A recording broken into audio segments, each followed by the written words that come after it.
It was a cold October night when I first noticed the fracture. I sat in the living room, beer in hand, the glow of the muted TV casting faint blue across the walls. Tiffany had texted earlier, heading home soon, love you, but her words felt too polished, too neat, like they'd been rehearsed. After 7 years of marriage, I could read her as easily as I could read myself. When the door finally opened just past midnight, I heard her heels clicking, then her breathless laugh. Light but oddly delayed. Her hair was loose, slightly tangled. Her cheeks flesh-tanned. There was a scent on her that didn't belong to me. Strong, musky cologne, not mine. Have a good time? I asked, keeping my voice even. Yeah, just drinks with the girls. Usual stuff, she answered too quickly, already turning away as if the conversation wasn't worth lingering on.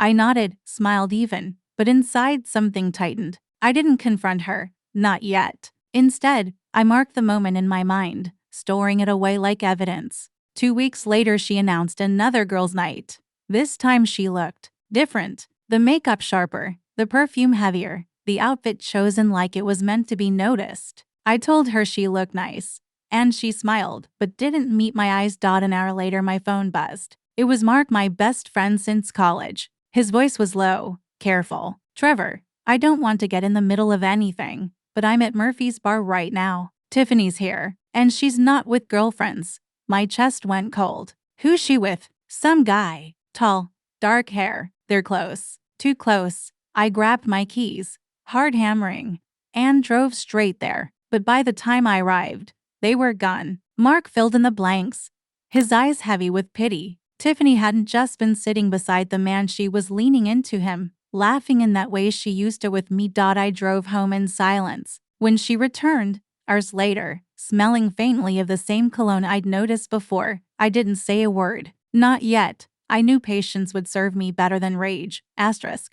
The next morning, Tiffany hummed as she flipped pancakes like nothing had changed. She kissed me on the cheek, cheerful, normal if anything, to normal. Then her phone buzzed on the counter. A single name lit the screen. Landon. I didn't recognize it. Who's Landon? I asked casually. She barely blinked. Oh, just someone from marketing. Work stuff, except Tiffany worked in finance, not marketing. The lie slipped out too easily, too smooth.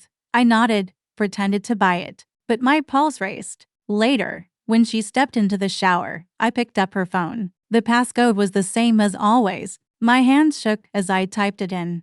The screen opened, and with it, the illusion of my marriage shattered. Asterisk. The messages were endless. Months of texts, photos, voice notes, explicit, intimate, detailed. Last night was perfect. I can still taste you. One message from Landon read. My stomach turned as I scrolled through hotel confirmations, selfies of them together, videos I couldn't bring myself to open. It wasn't a fling. It was a second life. While I sat home thinking she was working late or out with friends, she had been building another relationship, one with passion, secrecy, and deception. I stared at the phone until my hands went numb. My heartbreak bled into fury, then into something sharper, resolve. I set the phone back on the counter exactly as I found it. She would never know I'd looked. Not yet. I needed to be smarter than her lies. Asterisk. I called a private investigator the next morning. By the end of the week, I had everything I needed. Photos of Tiffany and Landon holding hands, kissing, entering a hotel together, leaving the next morning.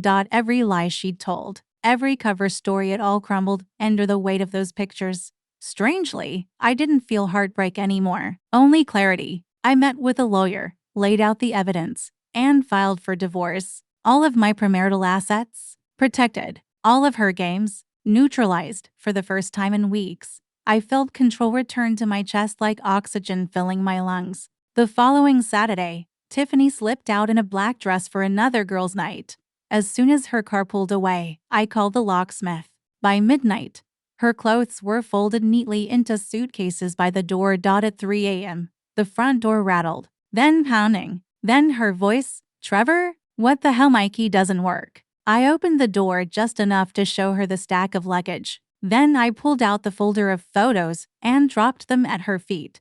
Her face drained. Trevor, wait, this isn't what it looks like. I cut her off. We're done. I know everything. She sobbed, pleaded, accused, twisted words the way only cheaters can. I didn't shout. I didn't argue. I just shut the door, leaving her and her lies outside. Weeks later, Tiffany tried to claw back what she'd lost. In court, she cried, claimed weakness, begged for another chance. She sent me long texts at night, playing the role of the remorseful wife. But the courtroom doesn't deal in tears. My lawyer presented the PI's evidence, the hotel receipts, the photos, the texts. Judges don't care for performances. The case was over before it started. Watching her facade crumble under the weight of truth, I didn't feel triumph, only distance. She was just another stranger now. Months later, I heard through the grapevine that Tiffany had moved in with Landon. For months after that, he dumped her. Just like that, the man she burned her life for walked away. I didn't feel vindicated.